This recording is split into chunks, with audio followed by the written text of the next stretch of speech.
Wrestling fans all across the world, how are we doing today? After an action-packed wrestling event weekend, we had WWE Saturday night's main event, we had Goldberg's final match, we had the all-women's PLE Evolution on Sunday night. On AEW side of things, we had All In, their WrestleMania event for their company.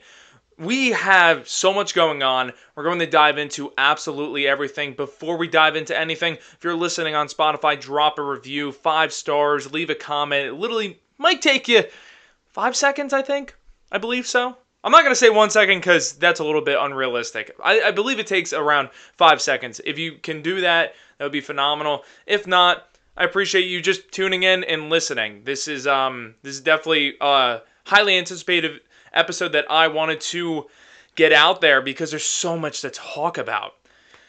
We're going to start out on Saturday. We are going to start off, and this is pretty rough as a wrestling fan. Doesn't matter what promotion that you enjoy. If you're just a wrestling fan, you gotta feel bad for Seth Rollins. When Rollins, in his Saturday night's main event match against LA Knight, when he was doing a moveset that I haven't seen since like the Architect Rollins. And before he did the Swanton and then into the springboard, I was worried because I was like, even Rollins, if you took a look, he was taking his time before doing the whole sequence. It looked like he was breathing pretty heavy, because I don't think he's done that move in quite a long time, and there's reasons to that. I believe one of the first times he had that same exact knee injury on the right knee, I believe, it was from the sequence that he did on Saturday night's main event. But just watching it in real time before he even landed, he landed on his feet, but his knee buckled. Even before that happened, before he did the entire sequence, I was thinking to myself, and I actually said it out loud, I was like, when was the last time we've seen this from Seth Rollins? When was the last time he's done this moveset? And rightfully so. I think there's a reason why, because Seth Rollins has had quite a few knee injuries in the past, and it's just such a shame, dude. At first, I was like, oh, is this a part of the match? But right away, you saw it on Seth Rollins' face. He genuinely looked like scared and terrified and mad. I think so many different emotions balled up into one. I can't even imagine what he was going through during the match and even right now, because obviously when we look at it from a fan perspective and a company perspective, Seth Rollins was running Monday Night Raw. The entire faction was. Seth Rollins, I genuinely believe, was going to be a huge part of SummerSlam. Whether he was going to come in a face-to-face conflict with Roman Reigns, or I don't know. I feel like there was something big planned for Seth Rollins. And this isn't the first time where Seth Rollins, he's nearing the top. He's nearing the top of the company. And I already believe that Rollins is right up there with a Cody Rhodes or Roman Reigns. But whenever Rollins is right there, climbing to the top of the mountain to become the face of the company, something always happens, and it's a shame. And he has this faction, with Braun Breaker, Bronson Reed, and the Oracle Paul Heyman. And now there's going to need to be a lot of pivoting. And I think we saw some pivoting on Monday Night Raw last night. We will get to that when we do discuss the recap of Monday Night Raw. But for right now, that sucks, man. That really does suck. I felt so bad, watching after Seth Rollins and LA Knight, they had their match and they went to commercial break. And I knew it was bad because they weren't even panning the camera towards the ring after LA Knight won. They were, they knew something bad was happening. I saw some videos. Seth Rollins was very, very frustrated because, and you could see Seth Rollins, he's always in top shape, but you could tell he's been grinding in the friggin' gym. And, he's trying to get to top shape, top in-ring ability, even though I believe he's always in that, in that category, just whenever he steps out there into the ring. But you could tell there was something big forming with Seth Rollins. And I know, like, with the faction alone was already big for Seth Rollins, but I think there was even something bigger on the other side. Whether a Roman Reigns Seth Rollins match at SummerSlam, or maybe something even 2 months from now. From what I've been seeing, Seth Rollins might be out for quite a few months. Depending on how severe this is. I think he's on crutches with a boot, or something around his knee. So, prayers up to Seth Rollins, as a wrestling fan, and, just for Seth Rollins, just as a person, you never want to see this in any profession, in sports, wrestling, in anything, doesn't matter what it is. So, especially as a Seth Rollins fan, hoping for a speedy recovery, Seth Rollins. And now we need to talk about, he is the Money in the Bank holder. What is WWE going to do now to pivot with the briefcase? Are they going to just wait until Seth Rollins is healthy? Because Seth Rollins doesn't need to cash it in until next June. So technically, they don't need to do anything with the Money in the Bank. They don't need to pivot in any way, to create a storyline in any way. They can just keep it the way it is. Seth Rollins is still the Money in the Bank holder. Or do we see a character turn or a leadership turn with Braun Breaker? Maybe Braun Breaker wants the briefcase and maybe cashes in one night without Paul Heyman's approval. Or do they put the Money in the Bank up for grabs in a ladder match at SummerSlam or another PLE in the future while Seth Rollins is gone? For someone else who is healthy to, get the Money in the Bank and be able to have a storyline with it. Because we've seen in the past where Mr. Kennedy, Ken Anderson, he was the Money in the Bank holder, and he was diagnosed with an injury, and they immediately had it to where Edge beat Mr. Kennedy for the Money in the Bank briefcase, therefore Edge cashing in, I believe it was on Undertaker, but that was supposed to be Mr. Kennedy's spot. But since it was a misdiagnosis, but he got injured, so they pivoted immediately, I think within like 2 weeks or whatever, that they need to get the briefcase off of him because, and Mr. Kennedy still had some time to hold on to it, so he probably could have been back with the Money in the Bank briefcase, but they decided to pivot and actually have him lose the briefcase so someone else could go on with the storyline that they wanted to continue, which was defeating Undertaker and taking the World Heavyweight Championship off Undertaker, with Edge beating Mr. Kennedy for the Money in the Bank briefcase. So I don't know what they're going to do with the whole Money in the Bank situation. I don't know if the briefcase is going to be handed down to Braun Breaker, to Bronson Reed. Is Paul Heyman just going to keep it, safe and sound until Seth Rollins comes back around? I don't know. There's so many different scenarios. If you have, a suggestion that's maybe different than some of the things that I named, drop it down in the comments below. Would love to hear what you guys have to say of potential things that they could do with this situation. This is a weird situation where, the people writing in the back, behind the scenes, they're really going to have to work for their money now, because either they don't have to do anything with it because they can wait an entire year. And I think Seth Rollins is going to be back before an entire year. So technically, Rollins will be back, before his Money in the Bank briefcase needs to be cashed in. So they don't technically have to do anything with it.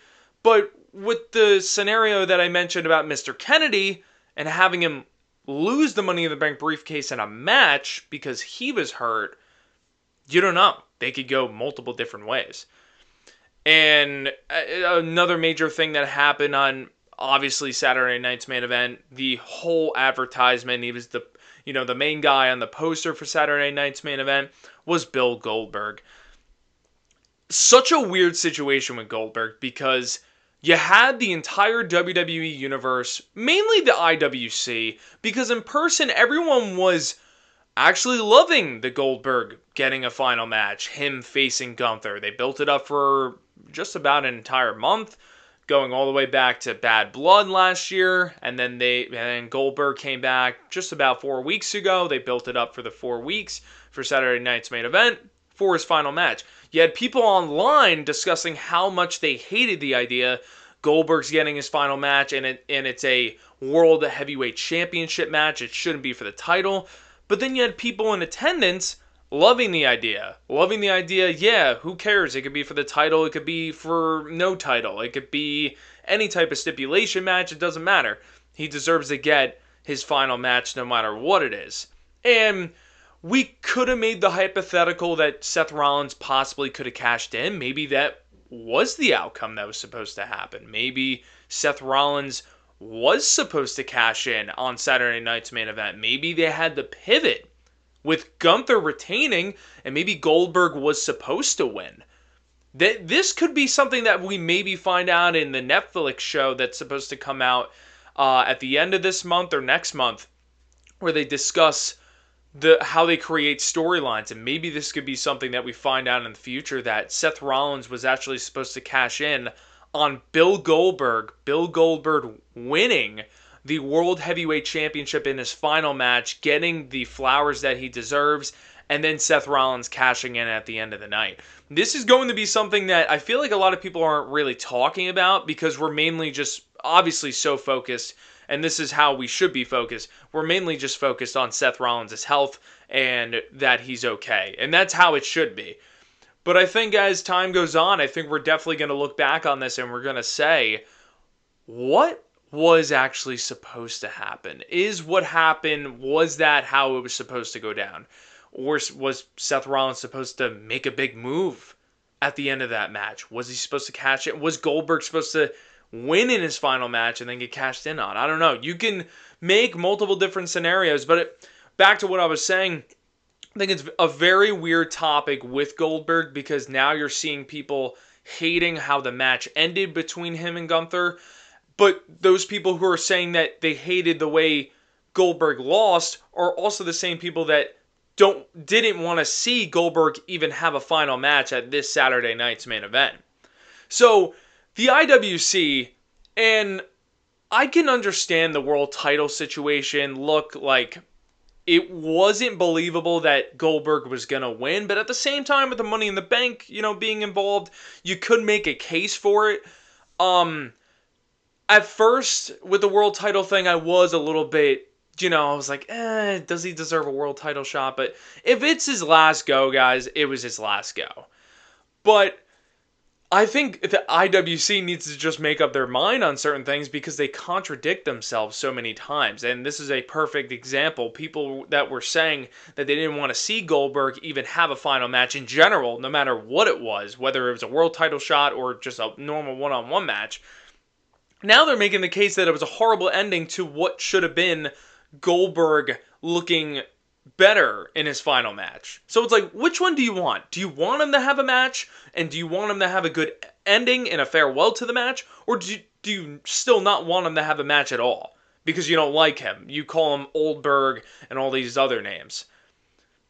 A lot of hypocrisy in the wrestling fandom. A lot of it. And you see it a lot with just this specific topic in itself, with the whole Goldberg situation. And shout out to Goldberg. I personally didn't like the ending of the match. That's just my opinion. But I like the idea that Goldberg got his final match, though. Like, Goldberg looked good. I just don't think it is what it is. I didn't really expect anything more. But now let's move on to Evolution. And Naomi cashing it in. Naomi shocked the world. Naomi really did shock the world. I couldn't watch Evolution while it was live. I was out, and I got a text from my friend, and he said, Naomi just cashed in. And I'm thinking, okay, Tiffany Stratton's there. She's going to cash in on Tiffany Stratton. Then Jade and Naomi are going to have a one-on-one match at SummerSlam. I'm like, oh, yeah, no question. I kind of expected that. No, not at all. WWE did a great job of making this something that no one expected. No one had this written down in their book of cards. No one did. I don't think I've seen one single thing online, and you see a lot of things online, like rumors of this is going to happen, this person's going to return, this person, they got big plans of a push, this and that. Not one single source, dirt sheet, or anything like that had Naomi cashing it in on this match in itself, let alone this title in itself. And shout out to Rhea Ripley and Io Sky. They put on a 5-star classic match. This could easily be Rhea Ripley and Io Sky had the match of the year, no question. The entire PLE shocked me personally. Not because it was an all-women's PLE and they did a great job, no. The company really put them up to fail prior to the event. And let me tell you why. Because every single match that was on the card had no story built up to it. And it honestly disrespectful to all the women that were a part of the show, because this is a huge thing. We've all been wanting this for ever since the last one happened in 2018. Now we're getting the Evolution Part 2, but it looks like the company's not really caring about it. And this isn't just something like my opinion on it. This is pretty widely known across the WWE universe. Not just the IWC either. Like it's if you were watching the shows, like you could just see it clear as day. They didn't really build anything for this event. And one of the matches has got to be Rhea and Io, where I was like, they're just throwing this on the card. Like, there's nothing really behind it. Yeah, Io's undefeated against Rhea. That's all you're going to give me? Like, this could easily be a big-time marquee matchup for a WrestleMania. And we're treating it like it should just be thrown on a card just because they're top names. Like, we're in the business of, and, you know, we love wrestling because of the stories and you know, that makes matches, you know, 5-star and classics, not just because you're having two people go against each other. No, what is the story behind all of it? So with the way the company put every match that was on Evolution, they put them in a situation where it's like, hey, you're basically going to have to shock the fans in your, like, by yourself, because we did a poor job of building everything. They shocked the world every single match. Jade versus Naomi, Tiffany versus Trish Stratus, the women's battle royal, the women's tag team match, Rhea against Io, the women's triple threat match, Becky, Lyra, and Bayley. Oh my goodness, just every match. I saw the highlights, and I saw some matches in a little bit deeper of a cut. Everything was great. Rhea and Io, I think, definitely had the match of the year, no question. Like, not just for the women. I think they just had the match of the year. And as of right now, there's a few contenders, but I don't know. The crowd was red hot the entire event. And, yeah, just Naomi, and like I was saying before, I got a little bit sidetracked, but I had to give mention to Rhea and Io because that was absolutely phenomenal. And the women's triple threat for the IC title, the best story, I believe, in the company right now, which is the women's IC title scene. Phenomenal job as well. They kicked off the show. But Naomi shocked the world. Naomi really did. And I love that, because as much as I was raving about, oh, this is what's going to happen with Naomi, this makes sense, I don't think any other way, like, it would really make sense if she doesn't do it this way. I had her cashing in on the Tiffany Jade match. Jade wins, Naomi comes out, gets revenge on Jade Cargill, Tiffany Stratton. Naomi is our women's champion. I love the shock factor. I think it's something that you don't really see too much in wrestling because a lot of things get leaked. Like, you know, Roman Reigns returning on this past Monday Night Raw. Like, a lot of people were already seeing that on, you know, sources and other pages. Obviously, SummerSlam's rolling around and Roman Reigns is bound to return at some point. But it doesn't help when everyone is saying it before the show even happens. Like, oh, I saw this. I think Roman Reigns is coming out in this specific moment. Even if you could come up with that by yourself, it doesn't help that dirt sheets and, you know, leaked sources come out, that it ruins the the shock factor of a return like Roman Reigns coming back. And we're going to dive into that later in this episode.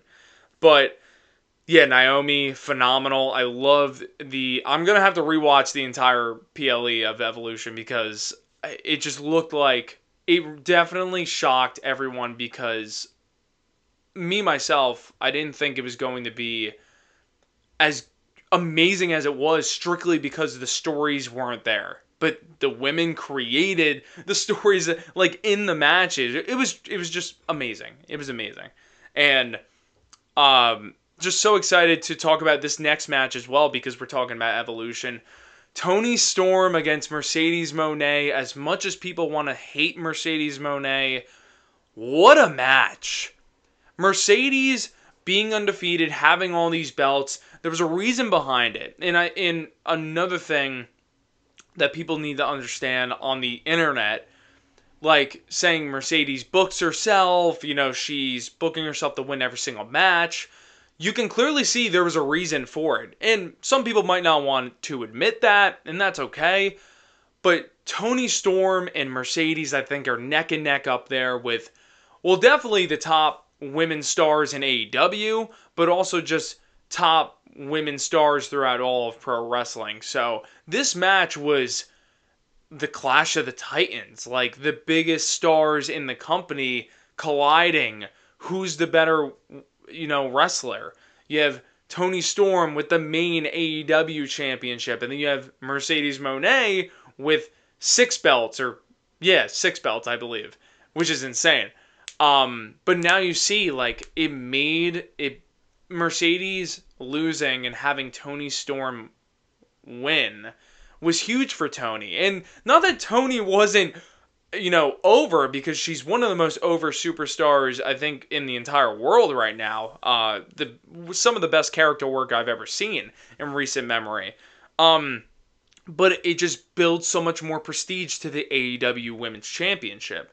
And I'm gonna love to see. I hope this isn't a one and done. We need to see, these two women collide again and have another match. Maybe a rematch for the title. I don't know if that makes any sense, but I would just love to see this showdown one more time because it's two of the top stars in AEW going after it. And yeah, Mercedes has 7 or however many titles that she has. She wants so much more. And then Toni is playing, I'm viewing it almost like in a Roman Reigns Cody Rhodes situation. Like Toni Storm is Cody Rhodes and Mercedes Mone is Roman Reigns. Like Mercedes has this unbeatable aura about her because she was actually undefeated in singles competition. And then you have Toni Storm almost like trying to save the company in a way, like not having Mercedes take over, have every single belt in the company, and then just, brag about it and show off to the entire company and the entire women's division. So I love that Toni Storm came out on top against Mercedes Mone, and the match was phenomenal as well. These two ladies absolutely tore the roof off of that place. The crowd was super into it as well. And the entire pay-per-view, actually, of All In. And, I'm definitely going to need to buy the next AEW pay-per-view because I was so tuned into the highlights that I saw on Instagram and, other social media. And I actually wish I watched All In over Saturday night's main event, if I'm being honest. It looked phenomenal. And another thing, obviously, that we need to talk about with All In is that Hangman Adam Page saved AEW in a way. The entire wrestling community, for the most part, did not want to see Jon Moxley retain again. A lot of people were disappointed when Jon Moxley retained at Dynasty a couple months ago.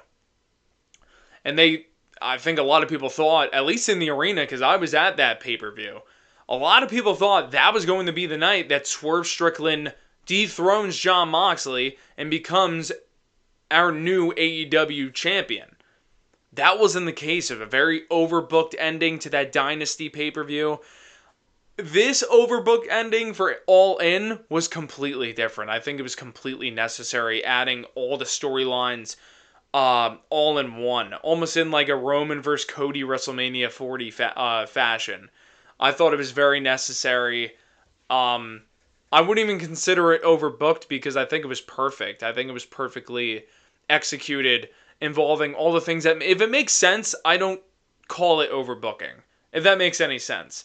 So I think everyone getting involved that has been tied into this whole, Jon Moxley and his factions, storyline over the course of the last year, ever since he's been champion, and locking up that championship. People haven't seen it in forever. And it actually still is Bryan Danielson's side plates on it. That's how long and that's how real they meant when, like, hey guys, like, even when we go in the back, we don't open up the briefcase and, take it out and take photos with it or whatever. They really locked up this AEW World Championship ever since Jon Moxley won it against Bryan Danielson. That's crazy. Absolutely crazy. But Hangman Adam Page, very interesting. Is he the face of AEW now? I think a lot of people were skeptical on if Adam Page would beat Jon Moxley, because I don't know if everyone was sure if Adam Page could hold the torch, could be the leader of the ship and lead AEW for the next couple years. And then obviously more talent rolls in, and then, give Hangman Adam Page more help.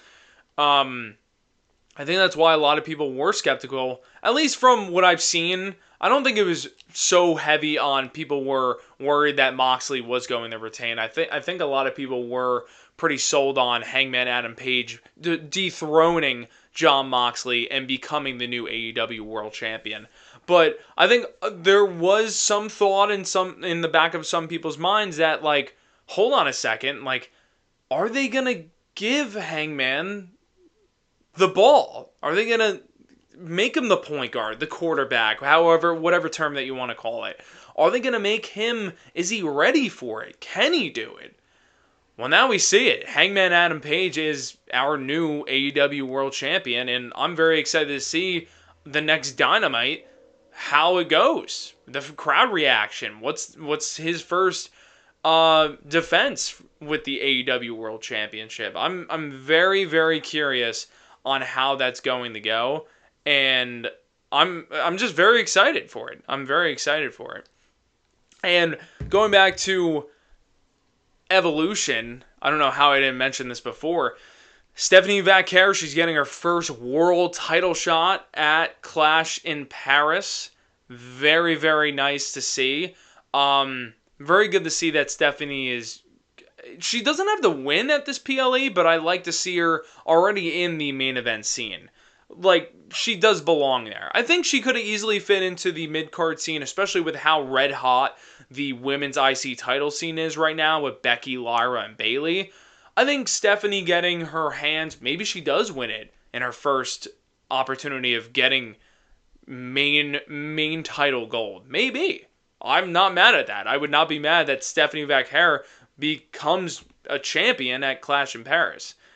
I just love that Stephanie, Julia, Roxanne, they're all being involved in meaningful stuff right now. Julia is the United States champion. Roxanne is in the Judgment Day. She's going to be in this feud, weird mix with Liv Morgan. She could be, Dirty Dom's new, that could be a new couple. Stephanie Vaquer is just one of the most over stars in the entire company. It's very nice to see. And I like that we're seeing new talent get pushed as well. Not just, the same recycled stuff. I like to see that we're giving new women new opportunities to become top stars. Just as simple as that. And can we talk about how someone who was in the Battle Royal, Nikki Bella, promoted Evolution like it was Game 7 in the NBA Finals. Nikki Bella definitely needs to be credited to the last couple of days of Evolution ticket sales, because I saw several different networks that she was on, podcasts, radio shows, Good Morning America, I think. And she's promoting Evolution. Like, I saw so many different posts of her promoting the PLE. And, guys, we all knew that there was like 4,000 tickets sold, I think, the Wednesday before the event. Like, for WWE terms, like, that's bad. That's really bad. I don't know what the end goal was. I don't know what it was when the show started Sunday night. But it looked like a jam-packed house, and they were very rowdy. They were super loud ever since the bell first rang. So Nikki Bella promoting Evolution, really making it known that she's back. Like, she's not back, just for a little run, and she's here just to collect a paycheck. No, you can tell she missed the WWE. She's genuinely happy that she's back. She's going to be working with new talent and some more familiar faces as well that she previously worked with the last couple of years. It's just great to see. Could we see Brie Bella come back? I don't know. That'd be really cool, though. We see the Bellas get into the tag division. That would be really cool. But it's very, very good to see Nikki Bella on Monday Night Raw last night. I was like, when was the last time we saw Nikki Bella compete on a Monday Night Raw? This is friggin' awesome. And Michael Cole said, I think it was like 7 years ago. That's when I fell out of watching wrestling. So, it's awesome to see Nikki Bella's back. She promoted the all-women's event like, she cared about it. And she's just coming back, too. So, it's a great sign.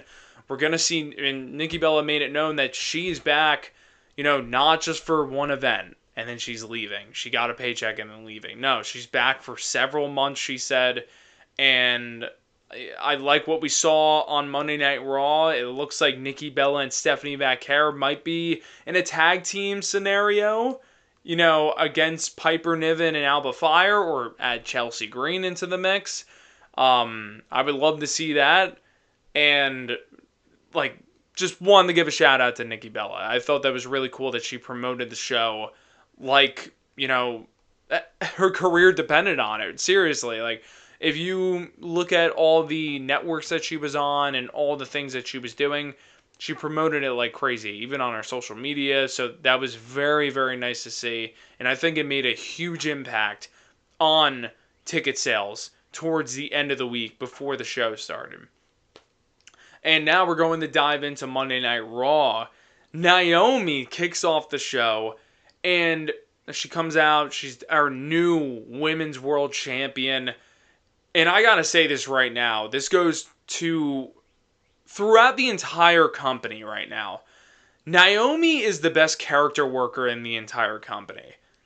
I don't think I'm over-exaggerating by that. She's getting these "you deserve it" chants, and obviously she's a heel, but she's showing no emotion whatsoever, and she's saying, nah, don't give me that,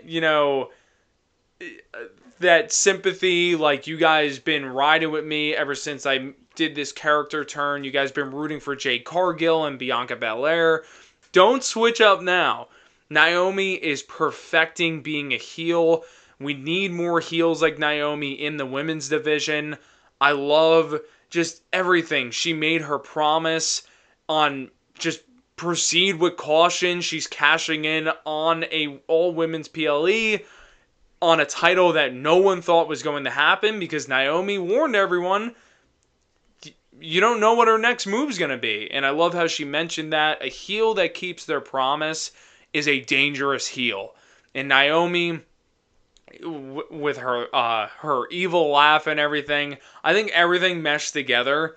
Naomi, in my opinion, is not only one of my favorite characters in the company right now, but I think she's definitely perfected being a heel character in the WWE. It's honestly so entertaining to watch. I was going to say fun. It is fun to watch too, but I think seriously, like being more serious, it's very entertaining to watch because she's so invested into her character, and you could see it if you watch her cut a promo or her in her matches as well. She's really all in, and you gotta love to see it. And in this promo, we also found out a confirmed match for SummerSlam. Not sure what night it's going to be on, and we all know SummerSlam is going to be in New Jersey, MetLife Stadium. We're definitely going to be doing a podcast in the tailgating section of the parking lot of the event.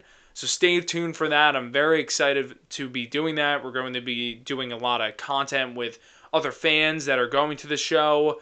Going to be a lot of fun. Just wanted to mention that out there. Naomi, Rhea, and Io Sky for the Women's World Championship. This is going to be great. I love this. I think a lot of people are angry. A lot of people are angry because they're like, Rhea and Io don't deserve a title match. They're given so many opportunities, which I don't think is the case for Io Sky. I don't think Io Sky gets opportunities really at all, if I'm being honest here. You can make the case with Rhea, and I said that in a few episodes ago. Rhea Ripley does get, without a doubt, the most title opportunities for sure. I think this title opportunity for Rhea, though, is valid. You can't really make the argument here. Rhea and Io's match never ended with just them two. Naomi cashed in while Rhea and Io were still having their match. Rhea and Io, their match didn't end. So, technically, Rhea Ripley didn't lose. And it was an unfair ending to the Rhea Ripley versus Io Sky match. So, Rhea does have a case here, guys. I know that probably is going to trigger a lot of fans, but let's be real. Rhea, in this scenario, I would have loved to see Io against Naomi for the Women's World Championship. I would have loved that too. Making this a triple threat makes it even bigger when you involve Rhea Ripley in this. And I love it. I genuinely am super excited. I was hyped while watching Raw last night. I'm like, I'm going to see this in person. Let's go. And also, I just think it has all the star power.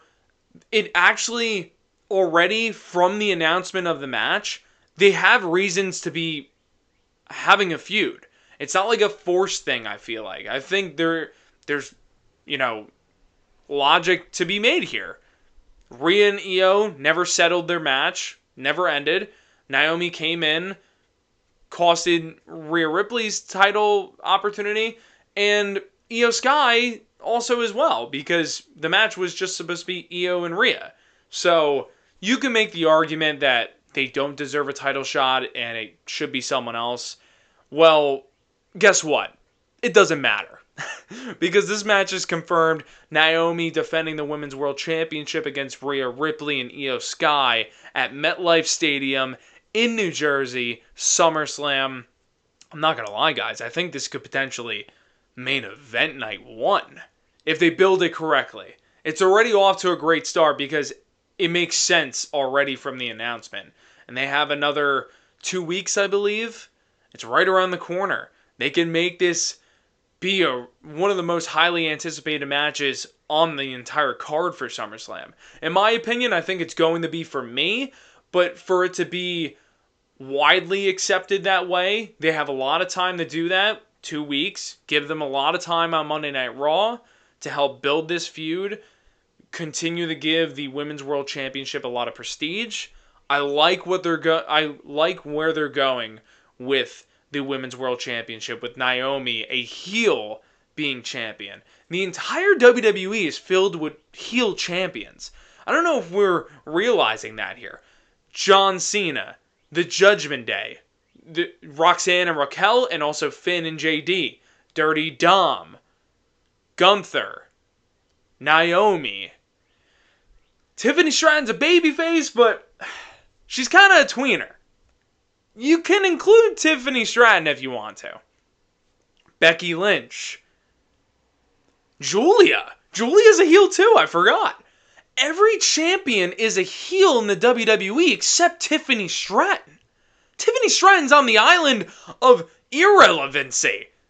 Roman Reigns, come save Tiffany Stratton.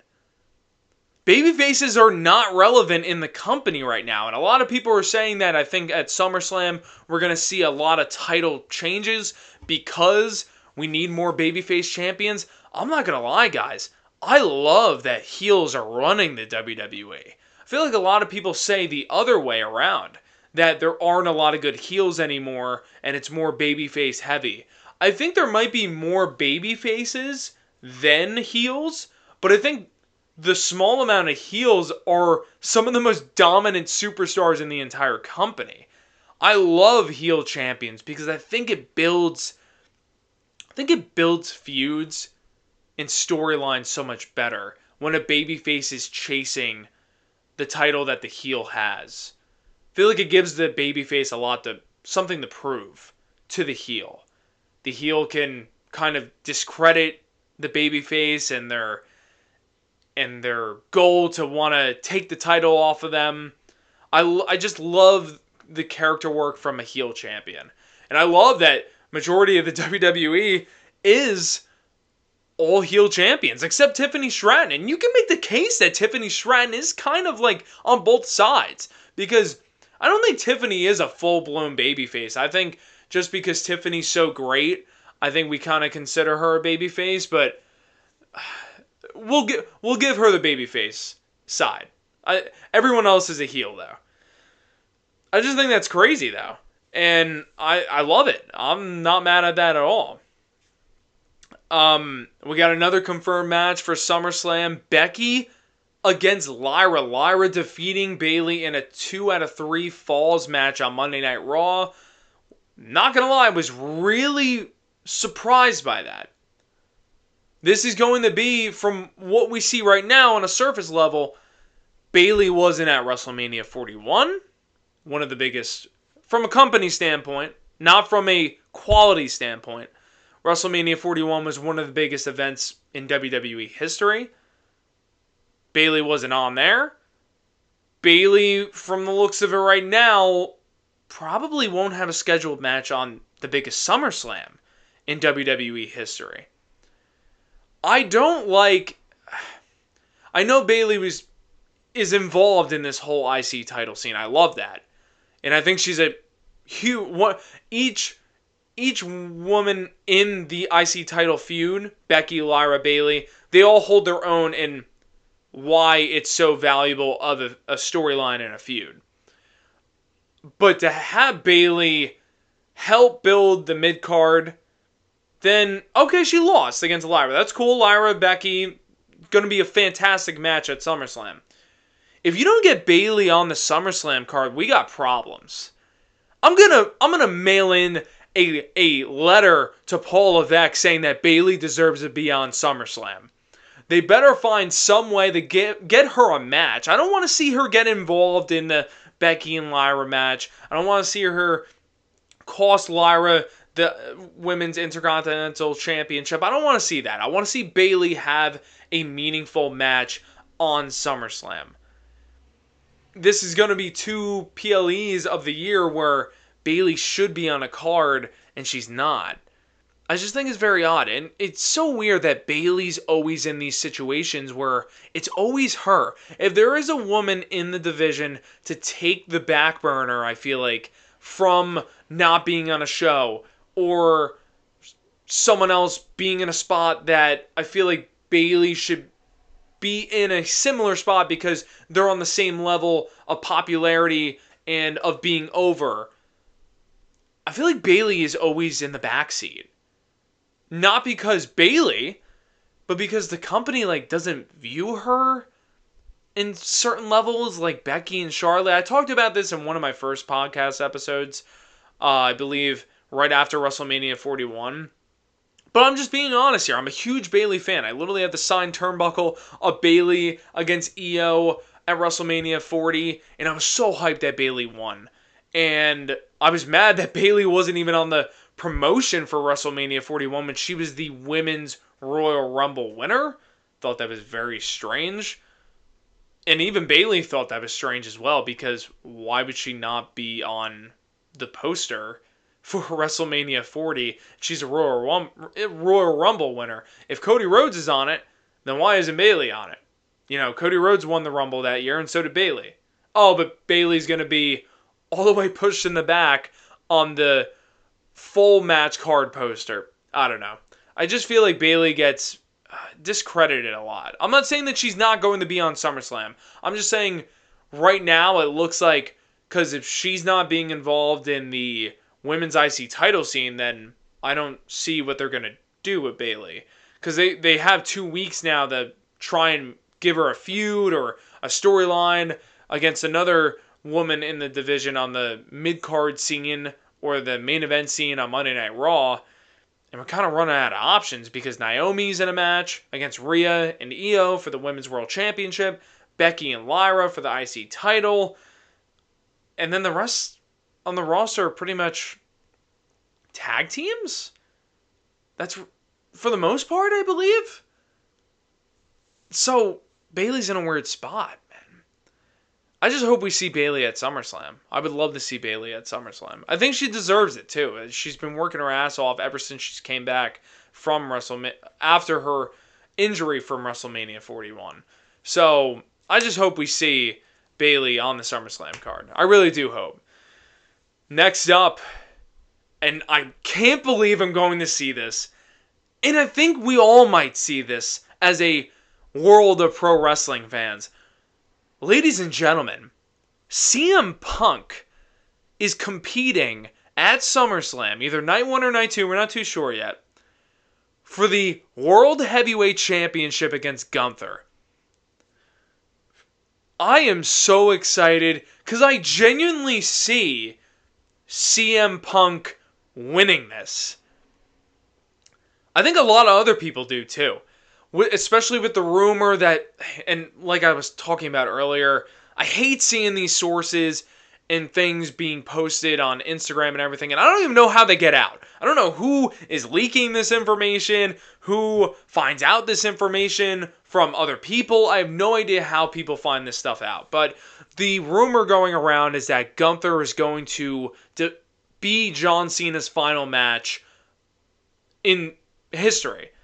That Saturday night's main event, or that John Cena specific PLE that's going to be happening in December, which will be John Cena's final match. Right now, the rumor going around is that Gunther is going to defeat John Cena and retire John Cena. That's kind of believable, especially with Gunther retiring Goldberg as well. So that rumor, going around, and SummerSlam is right around the corner, 2 weeks away. Gunther's defending the championship against someone as big of a star as CM Punk. I think we could definitely see CM Punk winning his first world championship since over a decade. Over 10 years, Punk hasn't been world champion, and we might finally see that at SummerSlam, defeating Gunther. That would be so awesome to see, and honestly, what a full circle moment. I think a lot of emotions would start piling on Punk if he did win the world championship at SummerSlam. Because it's not just winning a title. Punk and his situation with WWE, ever since he left in 2014, the animosity between the company, Vince, Triple H, John Laurinaitis, and other people backstage. And now having one of the greatest comeback runs of all time. And I've stated that before. This CM Punk run is probably my favorite CM Punk run ever. AEW run, ECW run, main roster, first main roster run. This rejuvenated CM Punk returning run in WWE is my favorite CM Punk. I would like to see CM Punk eventually turn heel before he retires in the WWE, because CM Punk is just a phenomenal heel. He's a perfect character as a heel. But I would seriously, from a fan, and just to see CM Punk win the title after over 10 years since leaving the company. I think it'll bring back a lot of memories. Like, dude, I left and like I haven't had a title in general. Punk hasn't won a title in general since that time. So I think like that might, those memories might start to kick in, like in a good way though. Like see how far CM Punk has come and where he is now. I think that would be such a full circle moment. And I think this match could main event night 1 of SummerSlam. I'm not going to lie, guys. I mean, the segments that we're going to see between Punk and Gunther, great heel, Punk, just great character in general, babyface or heel, CM Punk, he'll buy you into a match. Not he'll buy you into a match, he'll talk you into buying a match. When CM Punk speaks, it's not just a promo. CM Punk will literally get you invested into a match before the match even happens. This happened with the John Cena feud. This happened with the entire Seth Rollins feud. This happened with the entire Rock feud, the entire Drew McIntyre feud. We could go back even prior to him leaving the WWE. CM Punk is one of the best on the mic, one of the best to ever do it on the mic. These segments for the next 2 weeks between Gunther and CM Punk, I think, are going to be extraordinary for both guys. I think Gunther's going to do great, and I think CM Punk is going to do great as well. So I'm very excited, but I think a lot of things are in CM Punk's favor here. And it makes sense. Gunther, especially if Cena retains, maybe Gunther dethrones John Cena in his final match, almost like passing the torch to Gunther, winning the WWE Championship, Gunther dethroning and retiring John Cena in Boston, Massachusetts too. Gunther just needs to keep being booked as a monster heel, doing things that people genuinely, not even from a fan perspective, but from like a normal perspective on just viewing John Cena, like, this is going to be John Cena's final match in his professional career. Don't do John Cena this way. Like, from that perspective, too. Not just because, oh, no, I don't like Gunther as a character. I don't want to see him win. No. We need to book Gunther by doing those things that people genuinely don't want to see. Almost like what John Cena's trying to do and trying to ruin pro wrestling. I feel like that's what Gunther kind of needs to do as a heel character. Because for a second, it looked pretty scary with Gunther's booking. Not going to lie, with the whole Pat McAfee thing, and after WrestleMania 41, I was getting a little scared. And then, if he lost to Jey Uso in his rematch for the World Heavyweight Championship, I was kind of lost. I was kind of like, okay, not saying Gunther always needs to win the title, but you can't have a monster heel winning, losing by submission and looking weak. Gunther isn't a heel where he's supposed to be like an antagonist, I feel like. I feel like he is genuinely supposed to be just a monster heel. Him retiring John Cena would solidify Gunther as almost like a legend killer like we viewed Randy Orton. Gunther beating John Cena in his final match, I don't mind that idea. Say what you want, but I would not mind Gunther winning the WWE Championship and also dethroning John Cena, basically making Gunther a forever heel. But I think that works with Gunther because I don't want to see Gunther as a babyface, really, ever. I feel like he's going to be a guy that just is always a heel.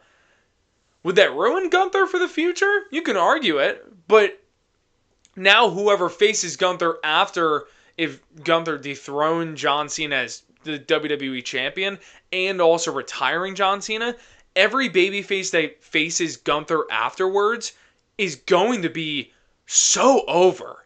Because they would genuinely be like, dude, I want you to beat this guy so bad because he ruined the dreams of me seeing John Cena walk out as a winner in his final match. And you could even say the same with the whole Goldberg situation. People could be saying, and they could be angry at Gunther as a character because he retired in a chokehold their favorite wrestler in Goldberg. I love the idea of Punk beating Gunther at SummerSlam, Gunther a few months down the road, because John Cena's going to be retiring a few months after SummerSlam. So this would be a thing that is pretty quickly happening right after SummerSlam. If we got Gunther and John Cena, Punk beats Gunther, Punk becomes World Heavyweight Champion, Gunther eventually maybe goes to SmackDown and starts feuding with John. I would love to see it. I would love to see it. But right after Punk won the gauntlet match and confirmed him facing Gunther at SummerSlam, the Tribal Chief is back. Tribal Chief, I missed you, my Tribal Chief. The OTC1 is back. Not the OTC, the OTC1. Kind of confused on the whole nickname, but I'm sure we'll find that out in the future. Or we might never find out. It's pro wrestling. You might never find out. Wow. You can tell the entire WWE universe genuinely misses a superstar when someone like Roman Reigns comes back. I'm going to say this right now. Call me an, PG era kid, growing up in the 2000s, watching wrestling after the Attitude Era. I think Roman Reigns is the most over WWE superstar of all time. I said it. There might be crickets on your end. I don't know if I don't know if you guys listening, if you're speechless or whatever, but Roman Reigns, now I've never seen a guy who shows up periodically, and it's not necessarily, especially recently, Roman Reigns showing up periodically, not showing up for long runs when he does return, and then leaves for longer than when he was back for, if that makes any sense. And the crowd reaction gets more and more loud whenever he does return. I've never seen a superstar who gets more over by not being there. I'm not saying that in a negative way either. Obviously, Roman Reigns suffers from health conditions, and there might be other things revolving that we don't know as fans, and that's perfectly fine. I'm saying that as a compliment. I've never seen someone not show up for majority of the year and then get more over than every superstar in the back. Last night sounded like Roman Reigns was Stone Cold Steve Austin coming out in the Attitude Era. Now, Attitude Era fans, you might be saying that I don't know what I'm talking about. Watch Roman Reigns returning last night, and you tell me that it's different. That was not different whatsoever. That sounded like piercing loud. Like it could break glass. No one else gets that crowd reaction. Not a Cody Rhodes, not a Jey Uso. I'm not going to lie, Rhea Ripley's pretty damn close. But no one else gets that reaction but Roman Reigns. And guys, there are some, like last year, Roman Reigns had 7 matches. This year, Roman Reigns had 3 or 4 matches. We're more than halfway into, we're more than halfway over with 2025. This guy doesn't even need to wrestle to get over. He literally gets more over while he's gone. And I think it just goes to show just how big of a superstar Roman Reigns is. There is no one in the industry, no matter what promotion it is, that gets Roman Reigns type reactions. And they couldn't even do it if they tried. If they tried as much as they possibly can, there's something different about Roman Reigns and when he does show up. And you know what? I think the crowd reaction gets louder and louder for Roman Reigns because when he shows up, since it is so periodically where he does show up, I think it makes his returns mean even more. I think it makes it even more special. Because Roman Reigns in my opinion, with him not being around as much as he was the last few years, Roman is right up there with Cody Rhodes as the face of the company. I think if Roman showed up a little bit more, I think it would be no question Roman Reigns. The reaction that Roman Reigns gets is like no other in WWE history, I think. But especially with the current roster, and there are so many superstars that get insane crowd reactions in the company right now. But no one gets a crowd reaction like Roman Reigns. Roman Reigns seriously gets Stone Cold Steve Austin, Attitude Era Rock reactions. I'm being dead serious. And like, I know I grew up in the 2000s, but don't even think it's recency bias when I say that either. Take a look at his return last night on Monday Night Raw, and you tell me differently. I genuinely think Roman Reigns is the most over superstar in WWE history and pro wrestling history.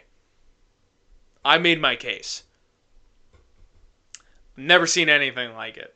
And it's so awesome to see. Because Roman Reigns is genuinely a star. He went from literally winning a Royal Rumble. Something that was at the time when Roman Reigns won it was the biggest milestone in his entire career. And then getting booed. And then WWE tried even harder to make him get cheered. They tried even harder by throwing The Rock out there, holding his hand. And they booed even more. There was a point where Roman Reigns seriously was not wanted by WWE fans. And it was because the company wanted to push him. And they were forcefully trying to do it as well. But guys, you could say the same about John Cena. And everyone loves John Cena. But there was the point where everyone did not like John Cena. But when time goes by and you see why they were trying to push Roman Reigns, we now see why. We see why they were trying to do that. Because now look, in my opinion, Roman Reigns is the biggest star in the company right now. And is the GOAT in some people's eyes. You can make the case. You can. I mean, from money-wise, I think you definitely can. But, yeah, just wow. Roman Reigns, the biggest star in pro wrestling right now, and he's a part-timer. He doesn't even need to show up full-time. It's crazy. And I'm very excited to see what he's going to be doing at SummerSlam. I think it's going to be a great opportunity for Roman Reigns. I hope he's sticking around until 2026. I hope there's no hiatus in between. Fingers are crossed. But it's just great to see the Tribal Chief back. The OTC1 is back, baby. I'm going to have to get used to that nickname. But that was the whole recap of this action-packed weekend. And Monday Night Raw, big returns, big matches, big PLEs, big moments, cash-ins, SummerSlam confirmed matches. Whole lot went on, and I would love to hear what you have to say. Drop a comment if you're listening on Spotify. Drop a comment if you're listening on YouTube. And leave a review if you're on Spotify, if you want to. I just appreciate whoever is listening right now. It just means a lot. And I look forward to the next episode where we're going to have more confirmed matches for SummerSlam on the SmackDown side of things. So I'm very, very excited. This is where everything starts to pick up. SummerSlam's coming, and it's right there, and we're going to start seeing great feuds being built. I love it. Just a great time to be a pro wrestling fan. And yeah, as always, drop a like, subscribe to the channel, follow me if you're listening to on Spotify. It would mean a lot. It would mean a ton. And in 2 weeks, we got SummerSlam, and we're going to be doing an in-person podcast and in-person content with wrestling fans while we're at MetLife Stadium watching SummerSlam. So stay tuned for that. And yes, as always, thank you so much for watching and listening. However, you did tune into this podcast episode. And I'm D. I'm Dom, I'm Dominic, however you want to refer to me as, and I will see you in the next podcast episode.